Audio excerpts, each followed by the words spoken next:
Hello, my name is Cassandra Tenaheru. I am an intuitive tarot reader and professional witch, and welcome to the Crow's Eye, Witchy Wisdom and Tarot. So, I am excited to be back when we're on the precipice of a full moon tomorrow, which is called the Strawberry Moon, as per the Farmer's Almanac. And the strawberry moon is a reference which goes all the way back to Native Americans in our country uh, who called it as much because this is the time of year where strawberries are ripe and ready to be harvested. And it is symbolic of the abundant, of course, physical harvest, but also we're reflecting where we are on a spiritual level, which does bring to mind for anybody familiar with tarot, the Seven of Pentacles, when it shows in the OG Rider-Waite-Smith, it's a gentleman and he's got like a shovel in his hand and he's looking down and he's quite thoughtful as he's looking at this bush, trying to determine if he likes the product of his hard work and effort and reflects, okay, what can I do differently? And I feel like that's a lot of what we do during a full moon is we're reflecting about what has been great, right? For the things that have turned out well in life, because I feel gratitude is an important part of daily practice. There's always something to be grateful for. But then we all have our own issues, me included. I do not believe in a textbook normal person. I believe that we're way too complex based on just who we are, our life experiences, things that we've seen and done, and it really does make an impact and shape who we are. And so, in honor of this full moon that's coming tomorrow, I wanted to come up with my own spread, which I will have a link in the show comments. If you go to Mountain Crow Tarot on Facebook, that is my Facebook group. It is a public group where I do share various things, but I can definitely share the loose sketch that I've come up with the spread that we'll be doing. And I will hold this up so you guys can see it for those who are watching. So basically, this is my tarot journal. I am an advocate of journaling, and I do believe around back to school time, I will go to the store where they've got these binders on sale, generally for like $0.25 a piece, and I buy a few. And throughout the year, I pull my cards, I journal and reflect, and then symbolically, New Year's Eve, I burn mine as a means of releasing the past and making room for the future. But that's my own practice. Of course, if you're drawn to get a nice journal, you do what resounds with you, basically. So in my sketch, I basically drew a very stick figure-like form of a strawberry bush. I have grown these before in my garden, and I didn't even bother doing them this year because they grow so massive and they take over the plants around them. So you really have to tend to them because they can take over. So with this, I drew like the stem, and usually there's a lot of leaves, but I didn't go crazy in detail. But with anything, we're looking at the foundation. Okay, so this could be something we've intentionally planted to where we're reflecting, okay, are we where we are? Or better worded, are we where we want to be with a project, relationship, or careers, you name it, right? We're looking at where it started. And then along the way, of course, off to the side, I drew a weed.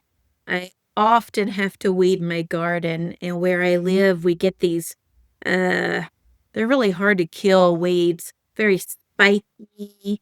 They get rooted in pretty good to where you got to get them from the root and they come back, But that's our obstacle is our weed. And then this would be the little device that my husband had ordered off of Amazon that I literally sink into the ground, step on, and I yank these weeds out of the ground so they don't kill my plants. I believe it's referenced as an old man's weeder. So that's what I drew here. But that's basically symbolic of how do we overcome the obstacle. And then when we're looking at our actual stem here, well, we're looking at growth. So yeah, we had an obstacle. We're looking at how we've overcome it or how we need to overcome it. But then our growth that has taken place. And then here with our strawberries, we're looking at the harvest because when I think of a strawberry, when we pick it and it's ripe, it's that real pretty deep red color. When you bite into it, it's very juicy, especially if you pick it from a garden. I do believe anything from a garden tastes better, but you put it in your mouth and it's like, oh my gosh, it is so sweet and so good. And it's hard just to have one, right? So this could be more than one harvest. So whatever it is, if it's, say, for example, a relationship, your career, you can pull more than one card to be symbolic of, say, what harvest you have in place, right? And the full moons, it's really not an ideal time to restart like a new project rather. Um, this is a time of like reflection and processing.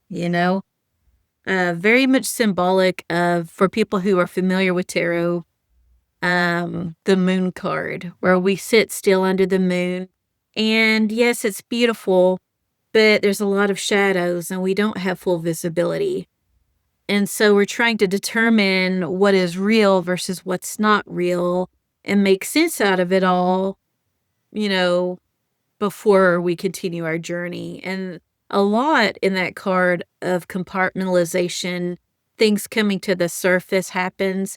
And we realize that a lot of times, kind of a nod back to those previous life experiences, they symbolically become like baggage that we carry. And we cannot grow and progress if we're carrying a lot of old stuff. So we determine what needs to be released to basically lighten our load to where we can go on and do the things we love to do and be around who we want to be. So I do have mini tarot decks that I use, and I recently acquired one that came out this year, and it is by Monica Bodirski, and it's called The Awakening Tarot, an Elemental Approach, or Approach rather. And I love how the chariot's drawn because it shows this human head, and of course with the hive on top as a hat, because the brain's always busy working and buzzing, but it's propelling forward. So it's a self-propelled type thing, which is deviation from your normal chariot. And what I love about this deck is it really adds an additional layer of insight, which even a seasoned tarot reader may not have even seen in the card before. So the way I look at it, as we read different books and acquire different decks, and we look at the artistry and how someone who creates that deck interprets that card, it builds on our own understanding of the cards, and it becomes a bit like a lasagna. We are performing alchemy. When we build these layers, then we add in that nice complexity, which helps us give ourselves better readings, and it helps us also read for others if we're drawn to do so. But with this, it comes with a really nice thick book, and I just love it. I will be referencing it as I do the cards that I pulled for us here. But for example, this is like the inside of it here, where the imagery is in color, and it has an affirmation, image description, and her images are hand-drawn. They are not AI. A lot of keywords, the advice. So it gives you her interpretation upright and reversed, as well as a shadow reflection, in addition to reflection questions, which I really like because I'll sit out on my back porch with a cup of coffee because that's my space is when I'm sitting out in the backyard, watching the birds, having my coffee. And I love mornings because of the sheer potential the day holds. Like anything feels possible to me in the morning. And I just pull my cards and I reflect about what that meaning is. And I usually ask source or spirit, what do I need to reflect upon or think about today? And so for the spread I just reviewed, I have 5 cards that I will review here. And so for the foundation of the reading, which may refer back to my stick figure plant, was at the very foundation of this. So we're looking at any seed that we planted. We're assessing, was it a sound foundation or maybe not so much? And when I drew the card here, I have the 3 of water, which shows 3 hands supporting this huge blue bowl, and there's a baby in it. And I love that the baby is playing in the water. So it's a very fun energy. I think of like a child's laughter, especially a little baby's, and the way it rings. I think it's one of the most beautiful sounds I've ever heard. But what that shows is it takes a village, first and foremost. So I feel like we do at this time think about people who've supported us on our journey, right? And it take into consideration, especially for example, back in college, we used to do so many group projects. And we've all been there, or I would say most of us anyway. And there's usually one person who doesn't show up. They're not ready to participate. They end up getting a grade as part of the group, but it does put pressure on that group to hold that person accountable. And I feel like that kind of translates into anything else with a teamwork or group dynamic when it comes to those interpersonal communications. So we're determining, is the load equally being shared or is it not? So it's also, yes, being grateful for people who have supported us in our endeavors, but it's also kind of maybe seeing who's not necessarily pulling their weight equally. And then with this card, I'm going to go ahead and find it in her book because, again, I love adding on to the layer of insight.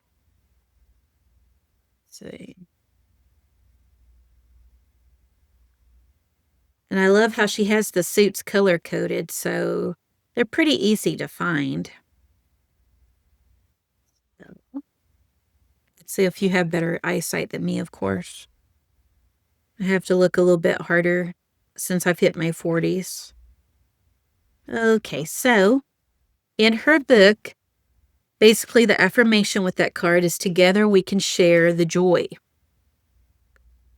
And keywords would be support, community, celebration, joy, alliance, friendships, and social.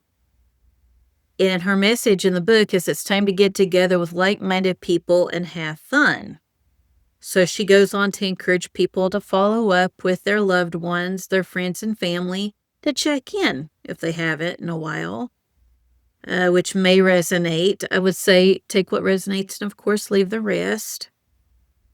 She does speak on how it's good to check in on others because I think including ourselves, and I've been there too, we feel a bit lonely, isolated, or friendless, especially if it's like people we used to hang out with and we had that friendship with and we really enjoy their company, and the weeks turn into months, which then turn into years, and we haven't heard anything from them.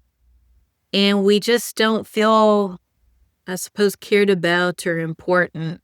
And that can be a hurtful feeling because there's not necessarily a closure to the relationship to where we feel like that's needed, but it's not even like a current friendship or relationship.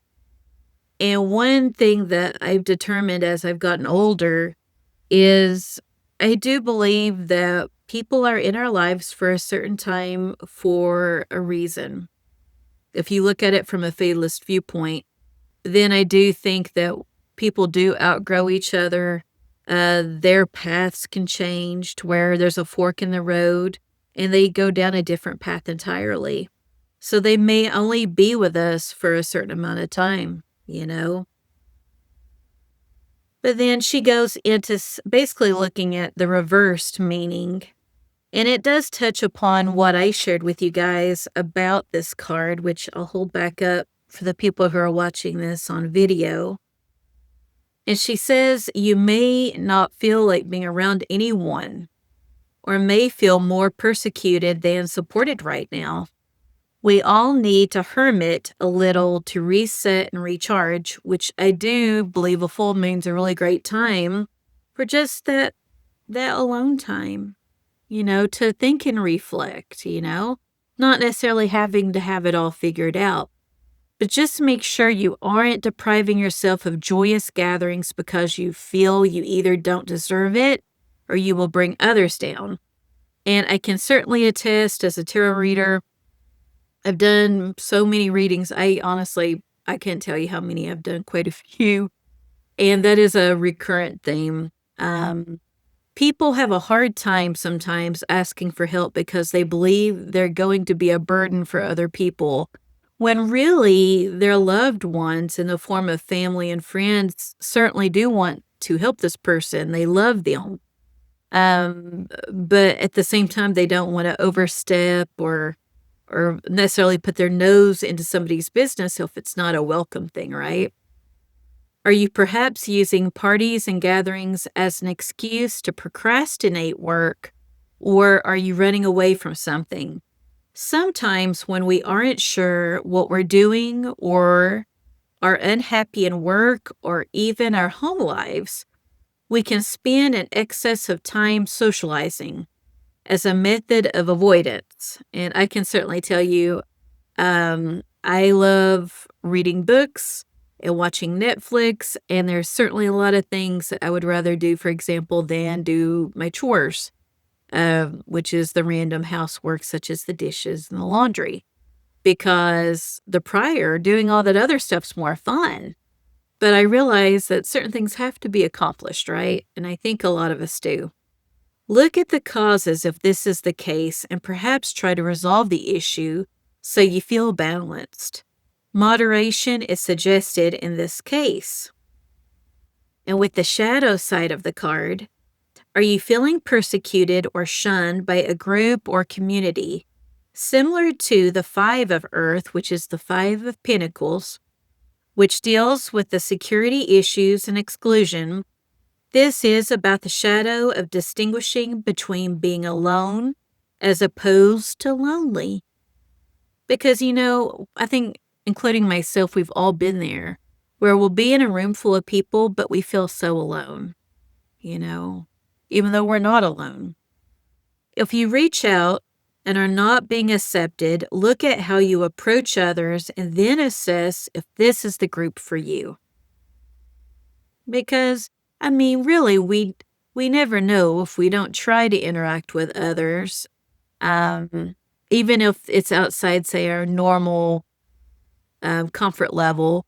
But by trying different things and, of course, maintaining safety, we can determine if it's a good fit, for lack of a better word, or not, and then move on. But we'll never know if we don't try. And one of the questions that she has for reflection that I really like, what does your ideal get-together look like now? I know for me personally speaking, this has evolved over the years. When I was in my 20s, an ideal get-together back then was getting together with some friends that I either lived around or worked with, and we would go out and we would drink. I'm not endorsing alcohol, I'm just being honest. Of course, moderation for people who drink it. I'm not trying to sound judgy, but I'm being open and sharing. But back then it was about drinking, having fun, dancing, looking cute with my club attire. And as a young person, I always felt like I was missing out on something if I wasn't always out and about, getting into things with my friends. And back then I was in the military. So I had a lot of opportunities as I traveled to see different things and do different things. But at the same time, hitting back on that one concept, despite having people that I would hang out with, I felt like so alone at times. And it was to the point of just feeling very sad because I missed feeling like I had the roots and that structure and even, dare I say, accountability, even at that age of just having somebody who cared about you being home at a certain time. And then when you become an adult and you move out, there's not necessarily anybody there anymore who's making sure that you get home on time.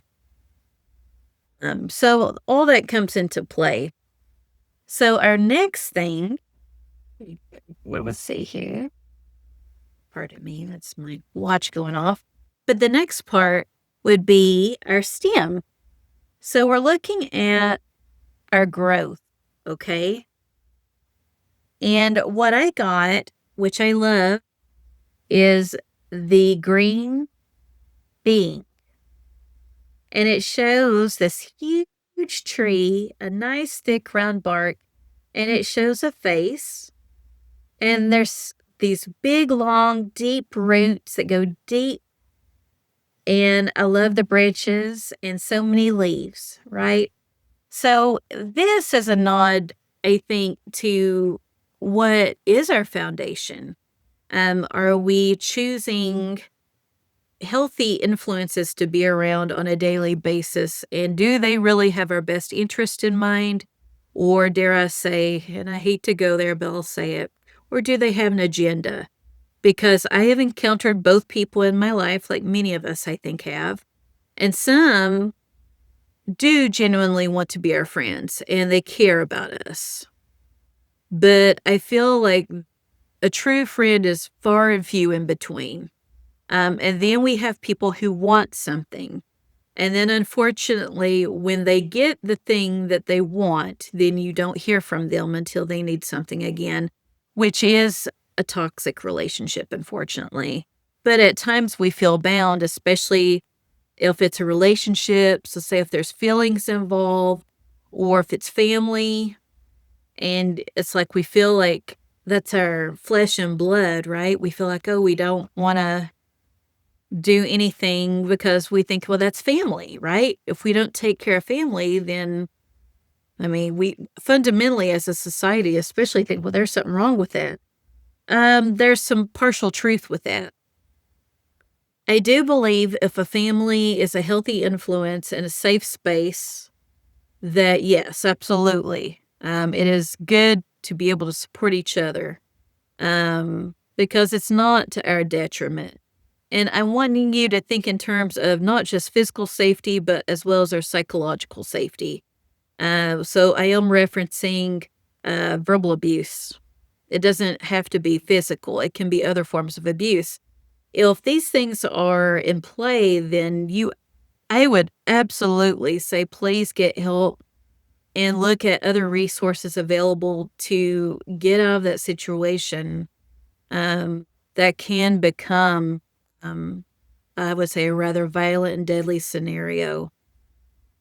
An example I have would be many years ago. I worked with a nurse, and I didn't know her very well. You know, I would sometimes float to her floor. And just so many people know, I've been an RN for a while, for 15 years in August. But I remember she was this really sweet lady. You know, she kept to herself.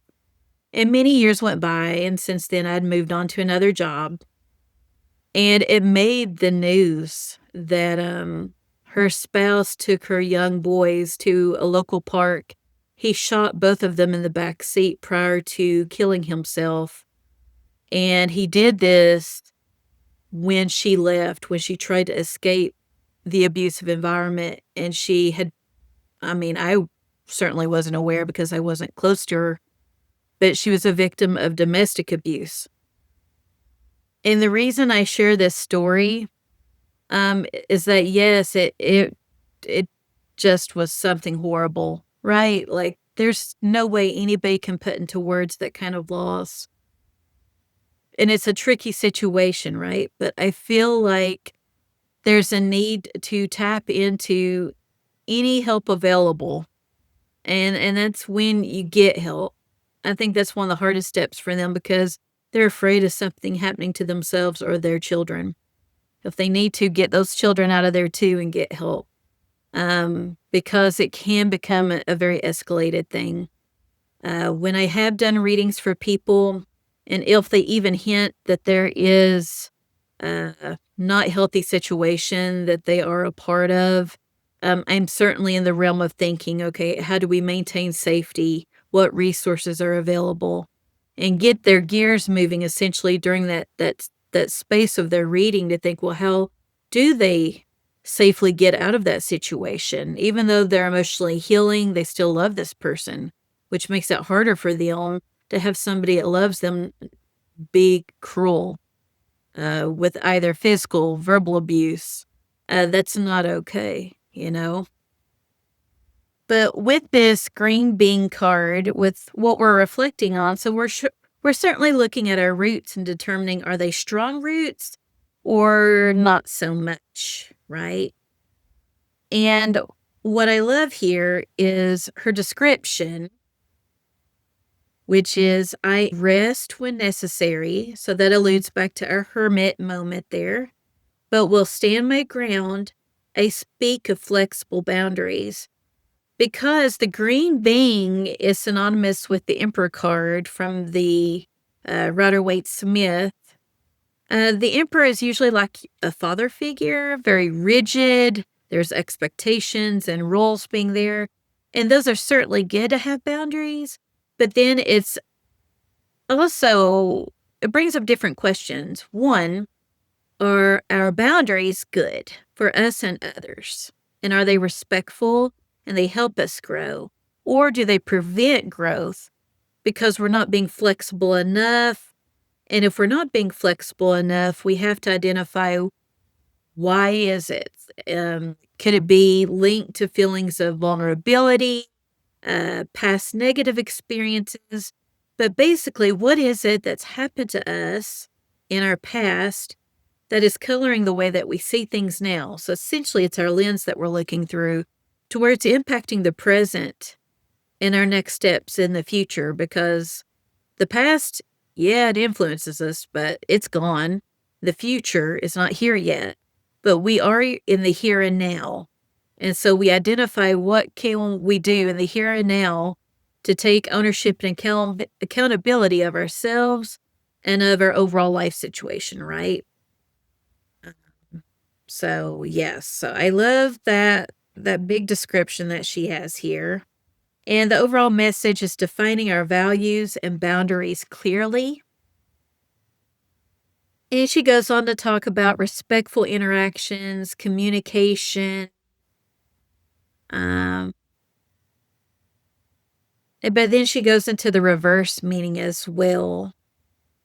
And she says, if you are currently in a situation where an authority figure is causing you distress, this is a good time to reflect on your boundaries and establish or reestablish them immediately. Conversely, if you have been disrespectful of another person's space or diminished another's worth, take a moment to reflect on the underlying cause for your behavior and then correct it with an apology. Being too structured or orderly may leave you feeling down or constricted.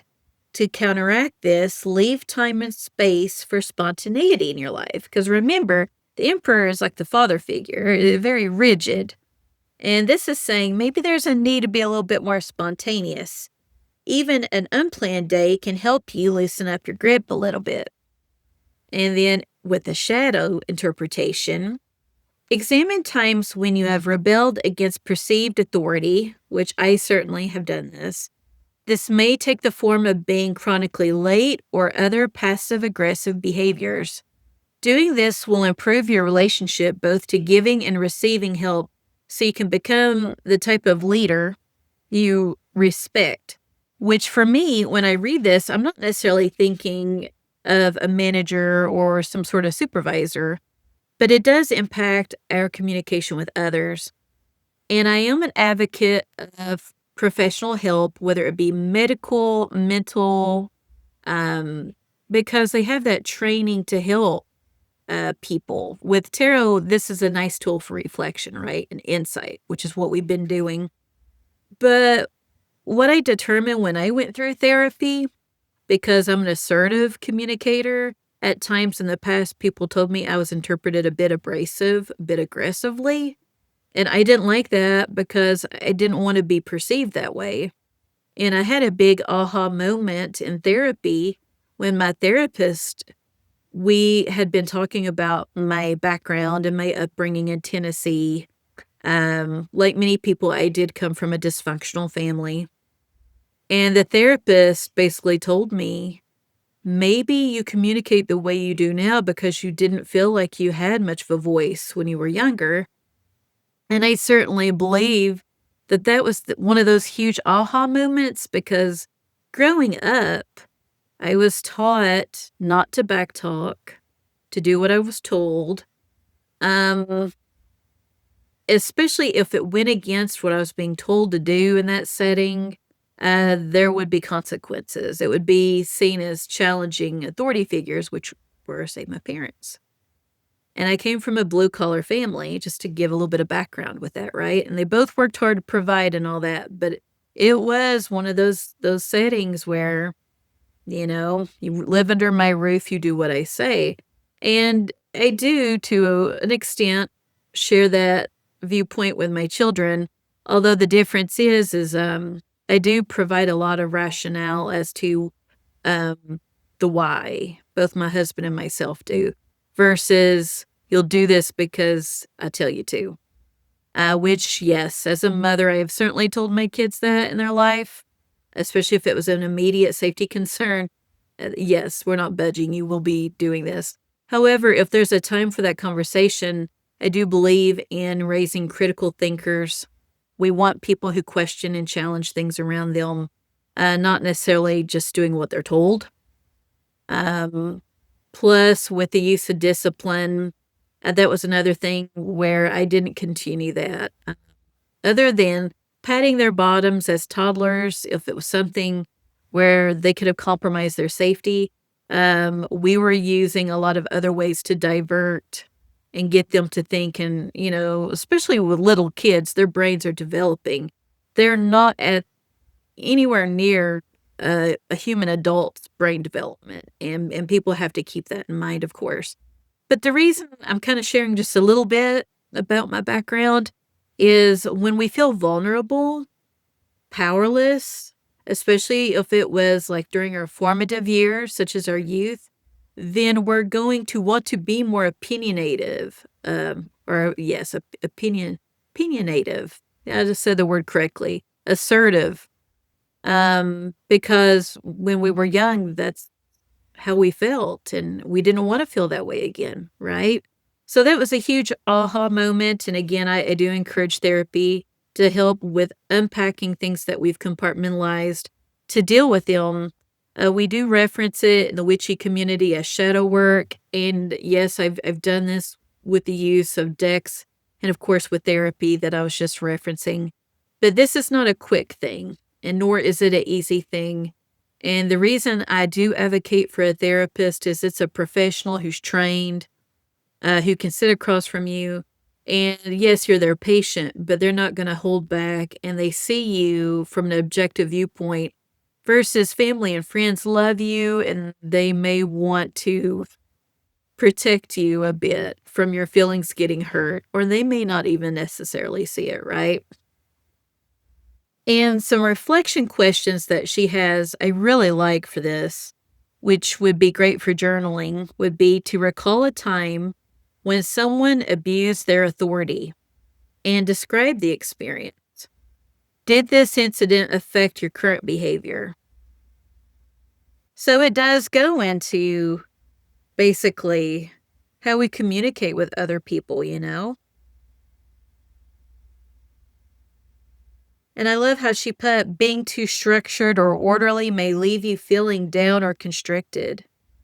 To counteract this, leave time and space for spontaneity, right? which I read earlier, but I really love that. We do examine our boundaries to see, are they good for us or maybe not so much?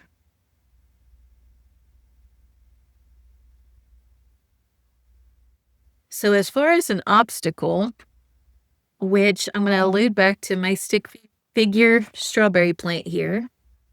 Our obstacle is the weed. So this is the weed who tries to grow in our garden and choke off our plant, right? And we're always pulling at these guys. And that's just life. We're not going to have a perfect life without any type of obstacles, right? That's just part of existing. And what we have is the Artist of Fire, which in this deck would be the same as the Queen of Wands, which, for many of us, we understand the Queen of Wands to be a very confident energy, very much owning who they are and what they do. And there's even usually a cat in the picture, so it is a nod to the metaphysical. But with this particular imagery, I love it because it's a kiln. I did take a ceramics class in college, so that actually, I really loved it back then, creating with my hands. Like, I made the coolest planter one time uh, out of this clay, and it had the coolest indentations that I made with my thumb. And I made these leaves using leaves I found outside, like an impression, and had that onto my planter. It was the coolest planter. But it kind of shows that you see how this drawing, it's reflecting on what it's making with one hand actually in the fire, which is a rather big one, but then creating, which needs focusing. And it's in the head portion of this thing that what they're making is right here. And then, of course, there's release or smoke being released. And I feel like that's also a nod to the things that we carry with us, because if there's not some sort of release, it's very much like a teapot. It builds up in pressure, and then someone's top literally explodes. And it is a nod to the reptilian phenomena, where when people are upset, they get decreased blood flow to their brains. And so that's why they say and do things they regret. And then the caveman type fight or flight that humankind has always had, that's a survival instinct. That comes into play. The adrenaline goes up, heart rate goes up. And yes, and then afterwards we're left, if we don't have that type of outlet, we're kind of wondering, oh man, maybe I shouldn't have said and done those things. And that's the thing. If we don't deal with things that have occurred to us or people we love even in the past, and we carry those with us and we don't deal with them, it does impact our communication and the way we move forward, right? And even though, no, it's not fun, shadow work and therapy can be downright uncomfortable. I can admit that, yes, I have cried in therapy after reliving different things that happened in my childhood and describing those to my therapist. It's like, for me anyway, I replay the imagery in my head and it elicits the same emotions, like I'm reliving it and all over again. But the beautiful thing about putting it within context is that we can look at it for what it is and determine how do we move past it. And it doesn't mean it's no longer part of who we are, because I remember one of the old things I used to tell her back then, my therapist, is I would jokingly tell her, okay, so, are you going to fix me? And she would tell me, Kat, there is no fixing you. What you went through is just part of who you are, and it will always be there. And so it's a matter of realizing how that did impact the way you think and the way you act, such as my communication I shared with you guys. In order to be successful in life and to have better mental health and well-being, like I totally have anxiety. I have for a while. And so I have learned in life and with the help of therapy, kind of ways to deal with my anxiety that's not necessarily linked to a medication. Like I've never been medically diagnosed. I just have the stereotypical symptoms that people reference with anxiety. I've had it my whole life and it has impacted things. So I am an advocate. If it's stopping you from living your best life, um, mental health is just as important as our physical well-being. Please seek professional help with these things because tarot, again, is a beautiful tool for insight and reflection, but it will never replace professional insight. That's why, as a side note, I would question any reader who would want to somehow give you advice on medical matters or even legal.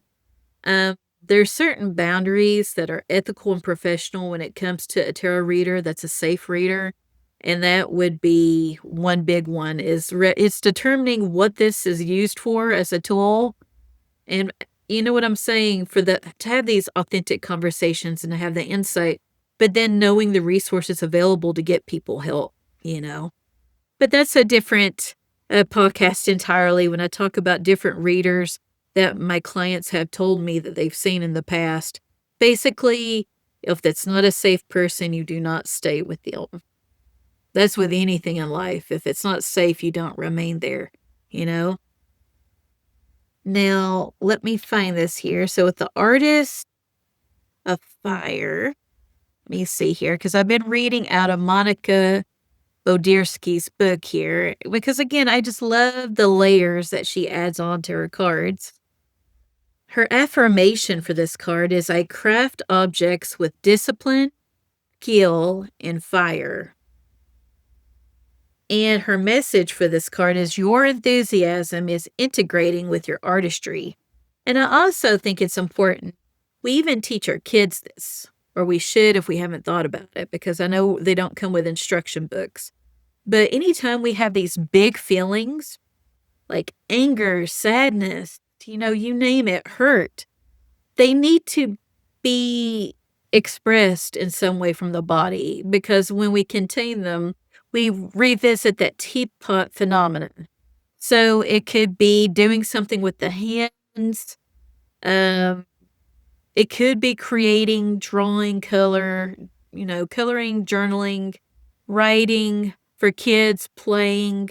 One excellent thing I learned years ago, and this was as a school nurse, another nurse taught me this. For little kids, have them blow bubbles when they feel anxious.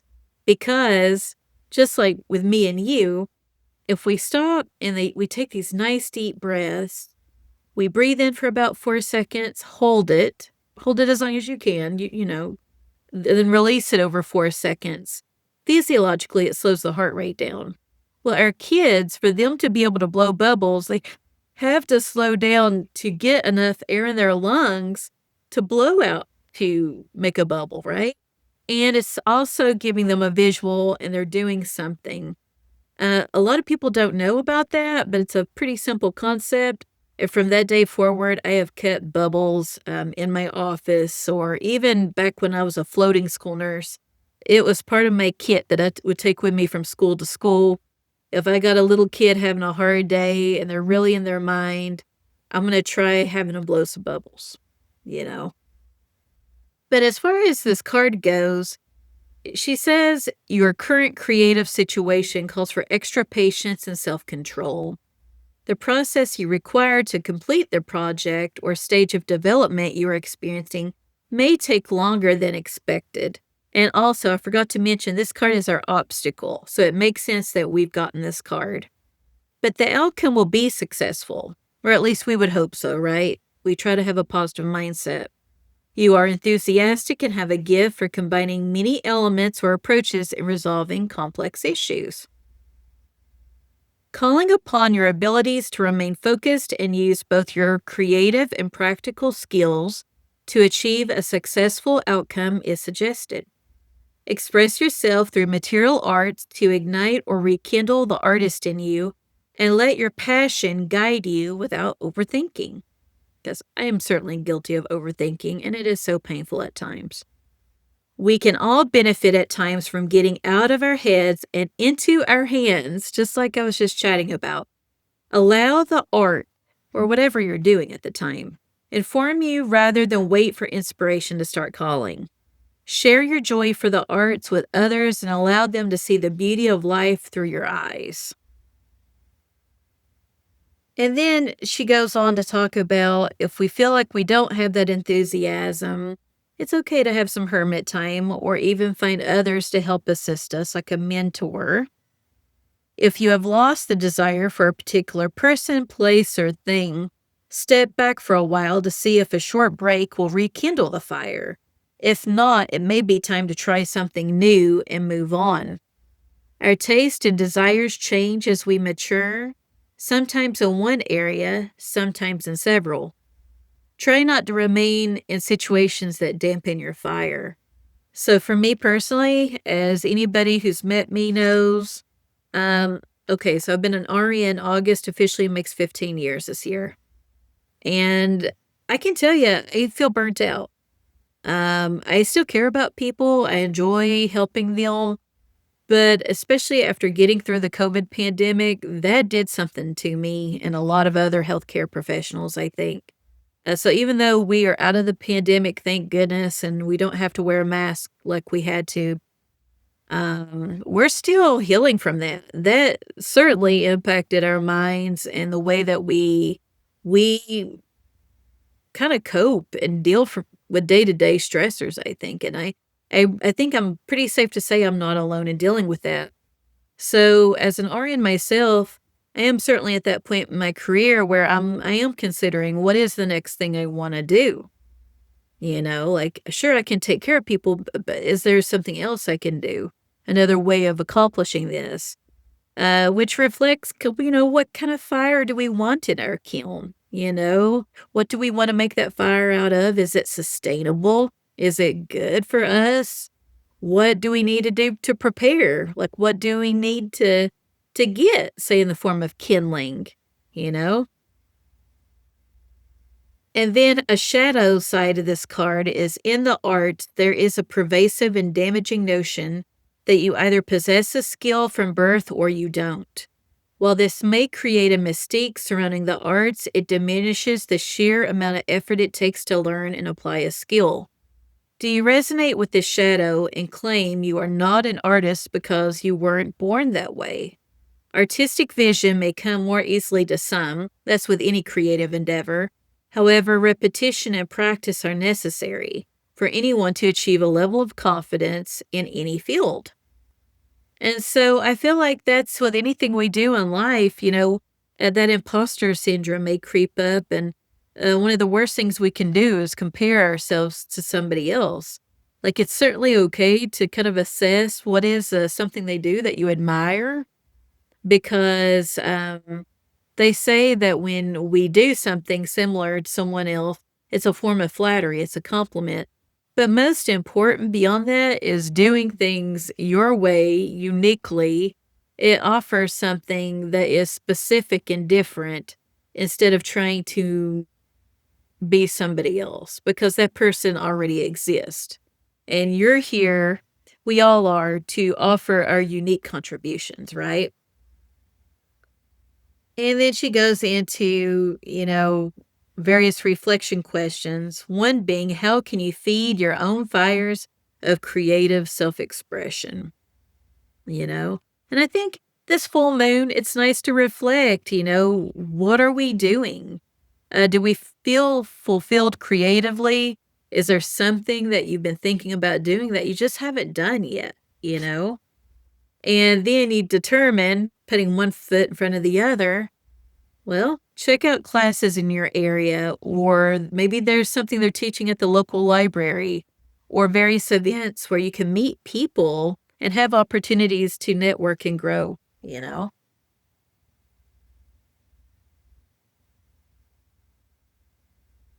A way of overcoming a bit of this stagnation, which we do have as part of my spread here, which the Artist of Fire, which was our Queen of Wands, that was our obstacle.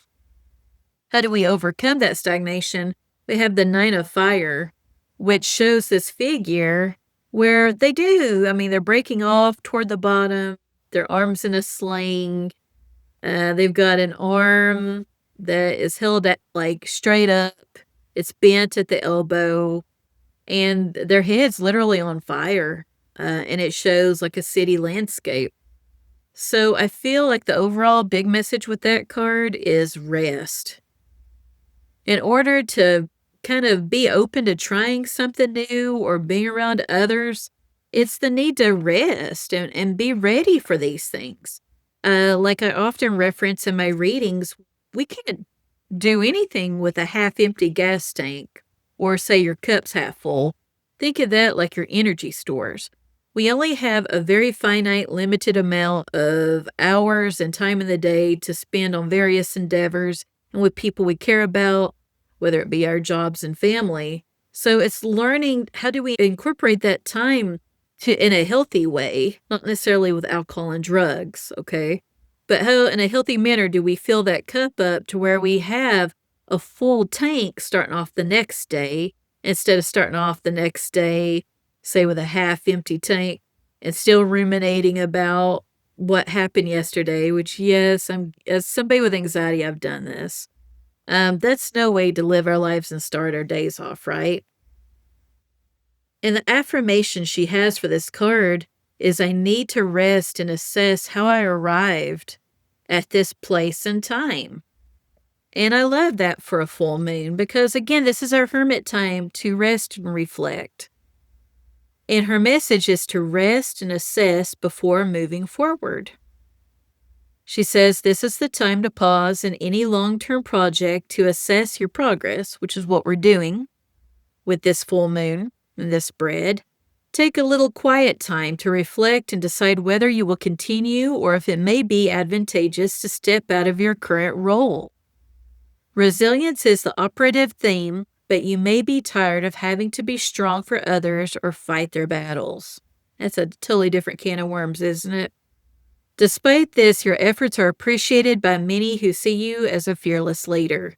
Taking a moment to contemplate your options is not giving up. It is a sign of a strategic champion. If you are in the midst of people who feel battle-torn, gently suggest they slow down or rest for a short time. Journaling or expressing your emotions about your past experiences will help heal any residual trauma you may be encountering or retaining. And as far as reflection questions go, I'm going to pick out one in particular. How do you react when confronted by any form of aggression? That links back to what I was talking about earlier about our past experiences really impacting the way we see and perceive things in our communication style. Or do you feel like you're having to not necessarily express your needs because you're too busy saying, like, taking care of somebody or trying to be mindful of their feelings in your relationship? Like, I know it's an awkward dynamic, right? But I did recently listen to a very good podcast, which is called The Tarot Diagnosis. If you haven't listened to it, please check it out. But she has a podcast regarding caregiver burnout. And it was interesting. It examined why people become caregivers and how that becomes part of their identity, which I can tell you as a nurse, becoming a nurse alters your thinking and it becomes integrated into your personal identity. And it is the craziest thing, you know, because it's not something you turn off when you leave your job. They do say once you're a nurse, you're always a nurse. This is any of the helping professions, right? But examining why we go into them and how it's hard for people, especially if they identify as a caregiver, to ask for help. So I would, of course, recommend that. I will probably find the episode and share it in my group, Mountain Crow Tarot, on Facebook. But you can also look them up, The Tarot Diagnosis, which is a great, again, podcast. And then, as far as our harvest, I love that we have the Visionary of Earth, which shows, this is like the King of Pentacles. So we've got like one leg made up of these rocks that are stacked one on top of the other. The other, we've got these roots. We've got one arm with a hand that's a mushroom, and then the other arm is corn, like a stalk of corn. And when I think of the king of earth, I'm just thinking about it's what we're seeing. It's the physical product of all of our efforts. Are we seeing the results that we want? Essentially, right? Which is a nod back to that 7 of Pentacles in the garden, looking at our crop. Do we like the way it looks and how it's growing? And we're determining how can it grow differently, right? And I love for the visionary of earth and she talks about community in this, how we can be a service to others, which again, it's a nod toward caregiving. Uh, they have done studies that show that people have, it's like this chemical that's secreted in our brains, and we're happier longer when we do acts of good service versus, just doing something for ourselves. So there is something to be said about helping others in all sorts of various forms as those opportunities present. And now for the reversed meaning, and what I loved about reverse meanings with tarot is I know not everybody does them, but they certainly have value. It shows that shadow side of things, which oftentimes we have our shadows we need to work on. But are you having trouble acknowledging your value or perhaps not being valued by others for your insights? If you are not being treated respectfully or listened to, it may be time to change your career. And then she goes on to say that respect is something that is often reciprocated.